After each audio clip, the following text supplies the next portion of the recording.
করে দেয়। খ্রিস্টতে প্রিয়তমেরা, আমরা যখন সেই রুটি এবং দ্রাক্ষার রসকে আমরা খ্রিস্ট যীশু ঈশ্বর সকলকে পান করতে বলেছে, আমরা যারা নেব অন্যদেরকেও যেন সেটার বিষয় বলতে পারি, তারাও যেন জানতে পারে প্রকৃত মেজের কথা, প্রকৃত খ্রিস্টের শরীরের কথা, প্রকৃত যীশু রক্তের কথা তারা যেন জানতে পারে, এবং সে আশীর্বাদের নিমিত্ত তারা যেন খ্রিস্টের কাছে নিজেকে আরো অধিকভাবে উৎসর্গ করতে পারে।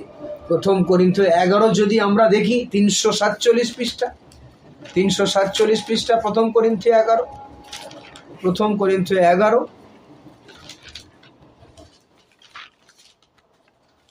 1 করিন্থীয় 11, 1 করিন্থীয় 11 নতুন বইতে 294 পৃষ্ঠা। 1 করিন্থীয় 11:26 পদে সেখানে কি বলছে দেখি আমরা। বলছে, কারণ যতবার তোমরা এই রুটি ভোজন করো এবং পান পাত্রে পান করো, ততবার প্রভু মৃত্যুকে প্রচার করিয়া থাকো, যে পর্যন্ত তিনি না আসছেন।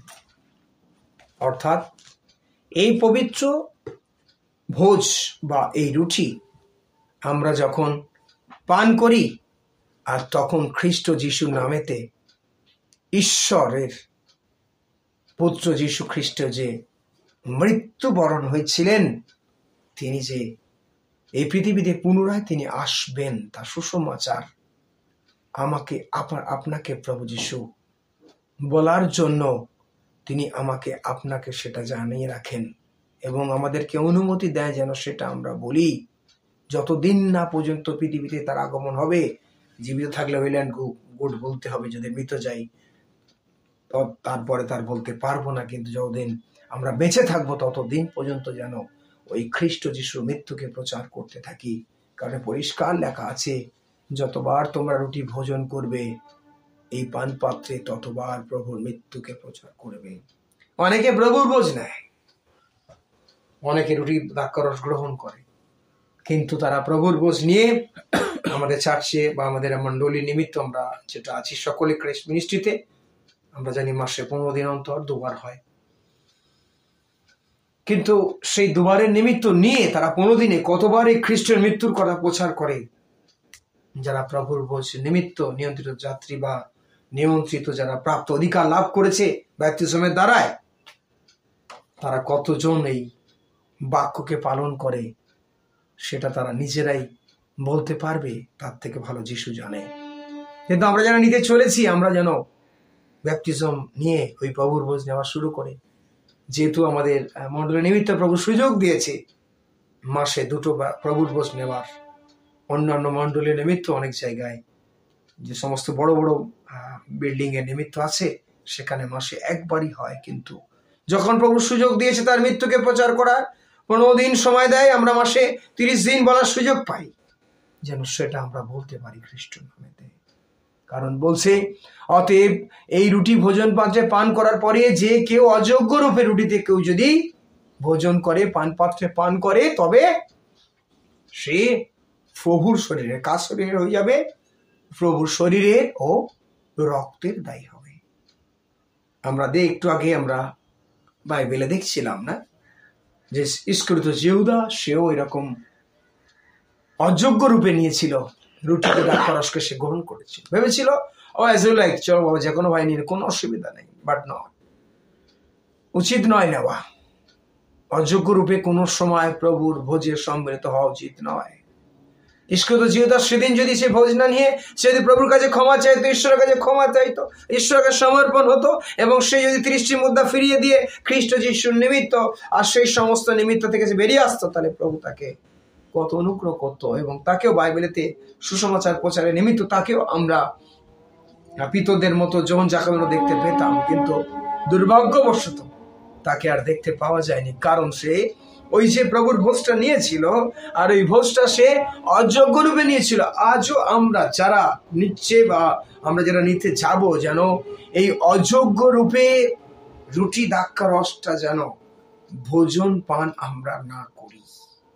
খ্রিস্টের নিমিত্ত যেন ইস্করিত জিহুদার মতো আমাদের জীবনেও তো যেন সেরূপ ভাবে ঈশ্বরের পানিশমেন্ট যেন না আসে। কারণ পবিত্র শাস্ত্রে পরিষ্কার লেখা আছে, এবং যে কেউ ভোজন পাত্রে পান করবে অযোগ্য রূপে সে শরীরের আর খ্রিস্টের রক্তের দায়ী হবে।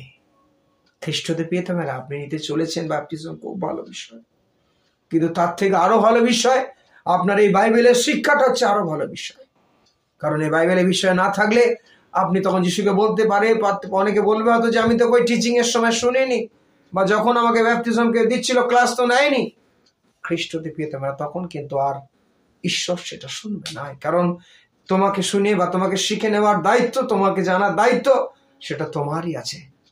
কারণ আমরা সে ধনী রাজাকে, কাঙালকে তো কি আমরা দেখেছিলাম যে সে তার ঘাটাকে চাটতো, কিন্তু সেই যখন দেখেছিলাম লাজারকে, যখন দেখছিলাম আর সে স্বর্গে নিমিত্ত যখন আব্রাহামের কোলে, আর তখন সে বিনতি করছিল, সেই রাজা কিন্তু আর তাকে সেই বিনতি শোনেনি, আর ঈশ্বর নিমিত্ত আর তার ভাইদের জন্য বলেছিল ওখানে আছে তারা তোমার ভাইদের, তারা ঈশ্বর নিমিত্ত বলবে সেই কথা চলে, তাহলে তারা নিশ্চয়ই সুন্দরভাবে তারা পুনরুত্থানের নিমিত্ত যাত্রী হবে, তাদের কষ্ট মৃত্যুর পরে হবে না। কিন্তু খ্রিস্টদের প্রিয় আমরা আজকের এখানেতে ঈশ্বর নিমিত্ত আমরা প্রভুর ভোজ নেবই, অতি অবশ্যই আমরা ব্যাপটিজমের মনস্থির করছি, খুব ভালো, কিন্তু তার সাথে সাথে এই শিক্ষার, বাইবেলের শিক্ষার আলোটাকেও আমাদের মৃত্যুর শেষ দিন পর্যন্ত জ্বালিয়ে রাখতে হবে, যেন কোনো প্রকারে কোনো সময় যেন এই মানসিক অভিলাষ, মানসিক নিমিত্ত যেন ভুলিয়ে না দেয়। যে ভুলটা ওই জিহুদা করে ফেলেছিল, যে ভুলটা ইস্করিত সে শিষ্যই ছিল, যিশু তাকে দত্তক পবিত্র আত্মার নিমিত্ত প্রার্থনা পেয়েছিলেন, তার নাম দিয়ে তাকে নিয়েছিল, সে ভুল করে দিয়েছিল। কিন্তু আমাদেরকে সেই ভুলের জন্য, ভুল পথে নিয়ে যাওয়ার, যা ভুল পথে অনুসারী হওয়ার বা ভুল প্ল্যানিং দেওয়ার জন্য সেও কিন্তু ইন্ডিকেট করবে। কারণ শয়তান জানে যে যখন আপনি ব্যাপটিজম নিচ্ছেন, শয়তানের মাথায় উঠে দাঁড়িয়ে তার সমস্ত রাজ্য চূর্ণ করার অধিকার যিশু আপনাকে প্রয়োগ করে দিয়েছে।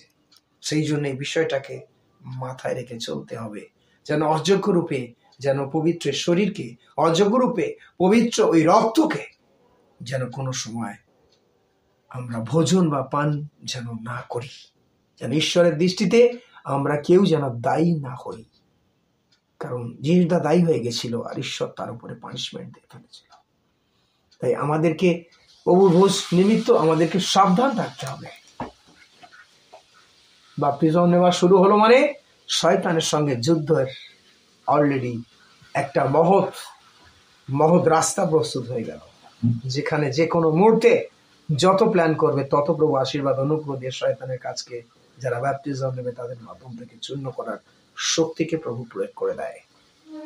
আর সেখানেতে তাই শয়তান তাদের সামনে বেশি ভাবে বিভিন্ন প্ল্যান করে, তাদের সামনে বিভিন্ন মহৎ জিনিসগুলো তাদের কাছে এনে দেয়, যাতে যদি তারা পিছলে বা স্লিপ করে যদি তারা ভুল পথে পা দেয় জিহুদার মতো তাদের জীবনটাকেও, তাহলে সে শেষ করতে পারবে। তাই আমরা সাবধান থাকবো, যারা প্রভুর ভোজের নিমিত্ত আমরা এগিয়ে চলেছি ক্লাসের নিমিত্ত, যেন আমরা সেই ভুলটাও বা ভুলের জায়গায় পা দিতে বা ভুল প্ল্যানিং নিতে বা ভুল মনের দিক থেকে যেন কোনো সময় সে কার্যকারী দিয়াবল যেন না করতে পারে। ইফিসীয় 5:18 দেখবো, 390 পৃষ্ঠায় আমরা দেখবো, 390 পৃষ্ঠায় সাবধানের অবলম্বন রুটি দ্রাক্ষারস গ্রহণকারীদের। 390 ইফিসীয় 5:18 পৃষ্ঠার সংখ্যা 390, আমরা সেখানে দেখবো 5:18 পদে আছে, বলছে আর দ্রাক্ষারসের মত্ত হইও না। এই ডিসেম্বর মাস আসছে, আমরা অনেকে জানি বা অনেকেও দেখেছি বা অনেকে আমরা গেলেও দেখতে পাবো, বলা হয় তাদের রিলিজিয়ান খ্রিস্টান।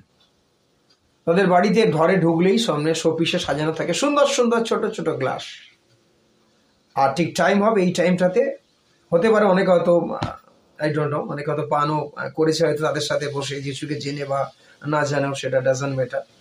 ছোট্ট ছোট গ্লাসের মধ্যে তারা কি করে, এই ডিসেম্বর মাস আসছে মানে একদম সুন্দরভাবে টেবিল সাজাবে, আর তারা এই যে বাক্যটা লেখা আছে এই ইফিসীয় 5:18 ঠিক এই পদেতে তারা নিজেদেরকে সম্পূর্ণ ডুবাবে। আর দিয়ে তারা আগের যে পদটা পড়লাম আমরা 1 করিন্থীয় 27 পদে, আর তারা রক্তের দায়ী নিজেদের জন্য রেডি করে। দ্রাক্ষরস মত্ত হয়ে যায়। ওই দ্রাক্ষরস ঈশ্বর আমাদেরকে পৃথক হতে বলে, যখনই আমরা ব্যাপটিজম নিলাম ওই মত্ত দ্রাক্ষরস থেকে ঈশ্বর আমাদেরকে পৃথক করে দেয়। অর্থাৎ ওই জগতে যে মত্ত দ্রাক্ষরসগুলি আছে, আর সেগুলো আমরা দেখতে পাবো যে দ্রাক্ষরস নিমিত্ত চিহ্নিত হিসাবে করে তোলা ধরা হয়। গালাতীয় 5:22 যদি আমরা সেখানে দেখব, 19-20 পদে পাবো আমরা। গালাতীয় গালাতীয় গালাতীয় গালাতীয় গালাতীয় পিতর যোহন জাকব ইফিসীয় গালাতীয় 5 আমরা পৃষ্ঠা সংখ্যা যদি কেউ পেয়ে থাকি আমরা 326 পৃষ্ঠা নতুন বই। গালাতীয় 5 এখানে যেটা দেখছিলাম রঙ্গরসের মানে দ্রাক্ষারসের মত্ত দ্রাক্ষারস বলতে এখানেতে সেটা হচ্ছে 19 এবং 20-তে সুন্দরভাবে তোলা থাকে। নাম্বার 1 বেশ্যাগমন, নাম্বার 2 অসুচিতা, নাম্বার 3 সৈরিতা, নাম্বার 4 প্রতিমা পূজক, আর নাম্বার হচ্ছে 5 কুহক, নানা প্রকার শত্রুতা 6, বিবাদ 7, ঈর্ষা 8, রাগ 9, প্রতিযোগিতা 10, বিচ্ছিন্নতা 11, দলভেদ 12, মাৎসর্য 13, মত্ততা 15, রঙ্গরস ও তৎসদৃশ্য অর্থাৎ এই যে এখানে বলা হয়েছে না 18 পদটাতে মত্ত, এই মত্ত রঙ্গরসগুলি সমস্ত কিছু এখানেতে 19 থেকে 20 এই জায়গাটাতে অলরেডি মত্ত দ্রাক্ষারসে আমাকে আপনাকে অর্থাৎ আমরা যারা ব্যাপটিজম নিতে চলেছি তাদেরকে এখানে সম্পূর্ণ এখান থেকে বেরিয়ে আসতে হবে। যদি না বেরাতে পারি এই ক্লাস চলাকালীন এন্ড অফ দ্য ক্লাসেও যদি সেখানে থেকে থাকি, তাহলে বাইবেল অনুযায়ী request to you change and then next time you take the baptism. আমাকে যে নিতেই হবে তা নয়। ক্লাস করেছি মানে ক্লাস আপনার কমপ্লিট আছে। আপনার যদি এখান থেকে এগুলো দেখতে পাচ্ছেন, আপনি নিজেকে গুছিয়ে নেবেন, আবার নেক্সট কামিং ইয়ারের দিকে তখন আপনি নেবার জন্য প্ল্যান করবেন। যদি আপনার এগুলো দেখতে পাওয়া যায় তাহলে কিন্তু একেবারে সরাসরি এখানে যেটা আমরা 18 পদে দেখছি ওই মত্ত দ্রাক্ষারস আপনাকে জড়িয়ে রেখে দিয়েছে, যেটার মাধ্যম থেকে শয়তান আপনাকে ইস্কুদা জিউদার মতো একটা পানিশমেন্ট দেওয়ার জন্য রাস্তাকে আপনাকে প্রস্তুতে নিয়ে যাবে। তাই সাবধান, খুব সাবধান হয়ে আমাদেরকে ব্যাপটিজম যারা নেবে বা যারা নিয়েছে প্রত্যেকে চলার প্রয়োজন আছে। আমরা যারা ব্যাপটিজম নেব এই মত্ত দ্রাক্ষারস থেকে যেন পৃথক হওয়া, সেই মত্ত দ্রাক্ষারস স্বরূপ বলতে মানসিক ভাবে যেটাকে তুলে ধরা থাকে 19 আর 20 পদ গালাতীয় 5-এর, এইটাকে সব সময়ের জন্য আমাদেরকে প্রত্যেকে মনে রেখে চলতে হবে। ওই বিষয়গুলি সামনে যাতে না আসে তার জন্য অ্যালার্ট থাকতে হবে পবিত্র আত্মার নিমিত্ত।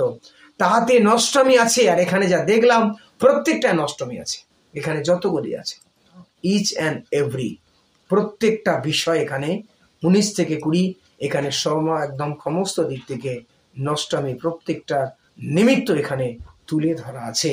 কিন্তু আত্মাতে পরিপূর্ণতা হওয়ার জন্য এইগুলোকে আমাদের ব্যাপটিজম নিয়ে সঙ্গে সঙ্গে সব কিছু এখন থেকে মানে আজকে থেকেই যখন জানতি আজকে থেকেই মত্ত দ্রাক্ষারসের জিনিস যেখানে গালাতীয় 19 এর 20-তে আছে ওগুলোকে যেন কেটে যিশু নামে বাদ দিতে পারি। রাগ থাকলে ফেলে দেই, ঈর্ষা থাকলে কেটে দেই, প্রতিযোগিতা ঈশ্বরের রাজ্যের জন্য করলে হয় না ওটাকেও কেটে ফেলে দেই, বিচ্ছিন্নতা কেটে দিতে হবে, দলভেদ যদি করতে পারি এক দল আছে আরেকটা দল আমি গঠন করব, কেটে দিতে হবে আপনাকে। মাৎসর্য মত্ততা কিছুতে আছে সেটাও রঙ্গরস যদি থাকে সেটাকেও ছাড়তে হবে। প্রতিমা পূজক অবশ্যই, বেশ্যাগমনও ছাড়তে হবে, অসুচিতাও ছাড়তে হবে, সৈরতা ছাড়তে হবে, কুহক ছাড়তে হবে। শত্রুতার নিমিত্ত আমার প্রতি কেউ শত্রু করেছে আমিও তাকে শত্রুতার নিমিত্ত দেখছি বা মনে মনে ভেবে রেখেছি, খ্রিস্টতে প্রিয়তমেরা আপনাকে সেটাকেও কেটে বাদ দিতে হবে। তার জন্যে ঈশ্বর নিমিত্ত কত পরিবর্তনের প্রয়োজন একটা বাপ্তিস্ম নিতে গেলে একজন প্রকৃত বাপ্তিস্ম দাতা গাড়িকে কতটা ডিসিপ্লিন মেনটেন করে বাইবেল অনুযায়ী চলতে হবে সেটা আমরা ক্লাসে দেখতে পাচ্ছি। অতএব খ্রিস্টতে পেতে আমরা যেমন বাপ্তিজমটা খুব ইজি, কিন্তু পালন করা তার থেকে খুব খুব কঠিন, খুব খুব কঠিন বলে চিহ্নিত আমরা দেখতে পাচ্ছি।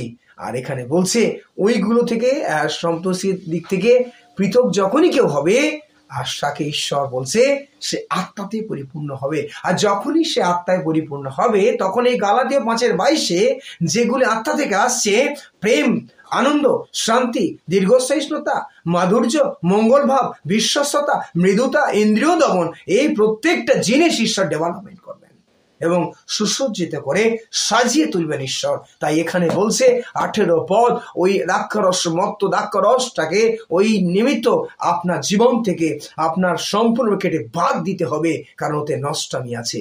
আর যেখানে নষ্টামি থাকে সেখানে ঈশ্বর পুত্র যিশু, ঈশ্বরের পবিত্র সহায়ক পবিত্র আত্মা এবং সর্বশক্তিমান অনুগ্রহ সেখানে থাকে না। কারণ যেখানে পবিত্র আত্মার নিমিত্ত, আর সেখানেই পবিত্র আত্মার ফলের কাজ দেখতে পাওয়া যায়, আর তিনি কার্যকারী করেন। তাই খ্রিস্টতে প্রিয়তমেরা খুব সাবধান, আমরা যেন খ্রিস্টের নিমিত্ত উত্তম দ্রাক্ষারস আর এই মত্ত দ্রাক্ষারসে গুলিয়ে না ফেলি। হ্যাঁ, তাদের সাথে অনেকে বলবে এটাই হচ্ছে উত্তম দ্রাক্ষারস, খেয়ে না, ভোজন করো, খাও। আপনি ওয়াইনকেও চিনতে পারবেন, ভাইকেও দেখতে পাবেন। খুব সাবধান, যে দ্রাক্ষারসে নষ্টমী আছে সেটা ঈশ্বরের থেকে আসেনি, ওটা শয়তান থেকে সুন্দর গ্লাসে করে দেখতে অ্যারিস্টোক্রেট আপনাকে সামনে সাজিয়ে দিয়েছে, আর আকর্ষণে আপনি ভুলে গেছেন।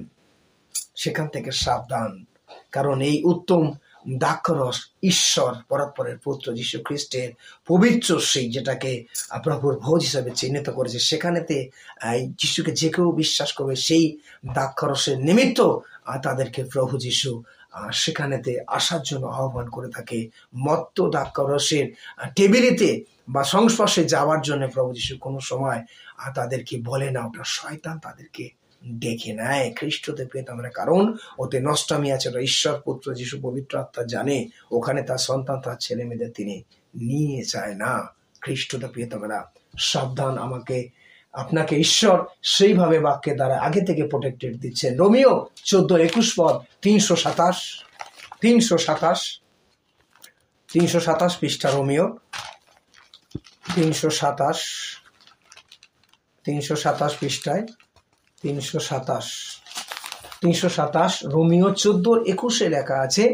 14:21 সেখানে বলছে, মাংস ভক্ষণ বা দ্রাক্ষারসের পান অথবা যে কিছুতেই তোমার ভাতা আঘাত কি বিঘ্ন পায় কি দুর্বল হয়, এমন কিছু না করাই ভালো।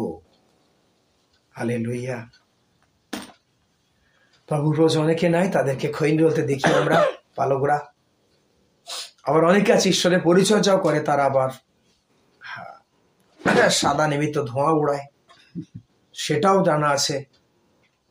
ইভেন্ট যারা বড় বড় বিল্ডিং পেয়ে গেছে, যাদেরকে প্রভু ডেজিগনেশন বড় চেয়ার বসিয়েছে, তাদের মিটিং যখন বসে তারা সেটাও ধরায়, সেরকম জায়গা কেউ ঈশ্বর দেখায়, সেগুলো আছে। খ্রিস্টতে প্রিয়তমেরা, প্রশ্ন হলো, আপনি প্রভু হয়ে নিচ্ছেন, আপনি কিরূপ থাকবেন ঈশ্বরের কাছে? আপনি প্রভু হয়ে নিচ্ছেন, প্রভুর নিমিত্ত আপনি কতটা স্বচ্ছতা হয়ে প্রভুর নিমিত্ত আপনি তার বাক্য অনুযায়ী, শিক্ষা অনুযায়ী ওই পবিত্র ব্যাপটিজমটাকে পালন করে এগিয়ে নিয়ে যেতে পারবেন। মাংসের ভক্ষণ এমন কিছু না হোক যেখানে পাশে যে আছে তারও বিঘ্ন হচ্ছে, আর আপনার তো যা হওয়ার হচ্ছে, আর বলে লাভ নেই। সেই জায়গায় যেন শুধু কি আর ওই গুটখা, শিখর, বিড়ি, গাঁজা, মদ এগুলোকে বোঝাচ্ছে, সাথে সাথে হিংসা, ওই যে আমরা গালাতে 19 আর 20 পড়লাম, ওটাকেও এখানে কিন্তু সেই নিমিত্ত তুলে ধরা হয়েছে। মানসিক নিমিত্ত এই সমস্ত দিক থেকে বিঘ্ন জন্মায়। যে একটা স্পিরিচুয়াল আত্মিক ব্যক্তি, যে ঈশ্বর নিমিত্ত নিজেকে সবসময় পৃথক রাখে, সমাজ থেকে, জগৎ থেকে ডিফারেন্ট ভাবে জীবনযাপন করে, সে সর্বদা ঈশ্বর নিমিত্ত তার ভাতাদের এই সমস্ত দেখলে তার থেকে সে নিজেকে পৃথক রাখে, কারণ জানে যে তার যিশু, তার ঈশ্বর, তার পবিত্র আত্মার অভিষেক কত পবিত্র, সেই জানে। সেই সব সংস্পর্শে নিজেকে বেশিক্ষণ রাখে না, সেখান থেকে সমস্যার সমাধান বার করে দেখিয়ে দিয়ে সেখান থেকে নিজেকে ওভারকাম করে সে পৃথকীকরণ হয়ে যায়, কারণ সে সব সময় জানে যে ওখানে আমি আছি, মানে আমরা যারা আছে তারা, তাদের মধ্যে বিঘ্ন জন্মানো শুরু হচ্ছে। সে হতে পারে স্পিরিচুয়াল ব্যক্তি, হতে পারে নন স্পিরিচুয়াল।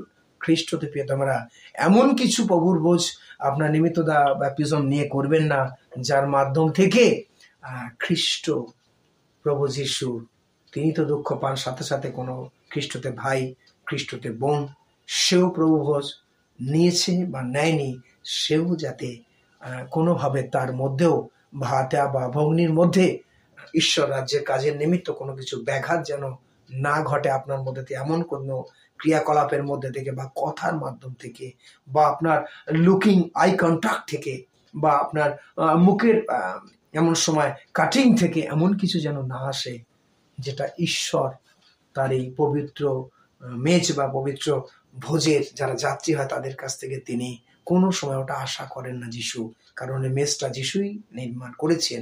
আর সেই যিশু নামে আমরা সমর্পণ হই, আর সেই যিশুই আমাদেরকে সেই পারমিশনটা দিয়ে গেছেন। তার খ্রিস্টতে প্রিয়তমরা আমরা যেন সেটাকে পালন করি আর সেই মতো যেন চলি এবং সাবধানে থাকি। যোহন লিখিত সুসমাচার 2:10 যদি আমরা দেখি, যোহন লিখিত সুসমাচার 2:10, যোহন লিখিত সুসমাচার 2:10 সেখানে আমরা দেখব যোহনের 2:10, যোহনের 2:10 বলছে, লেখা আছে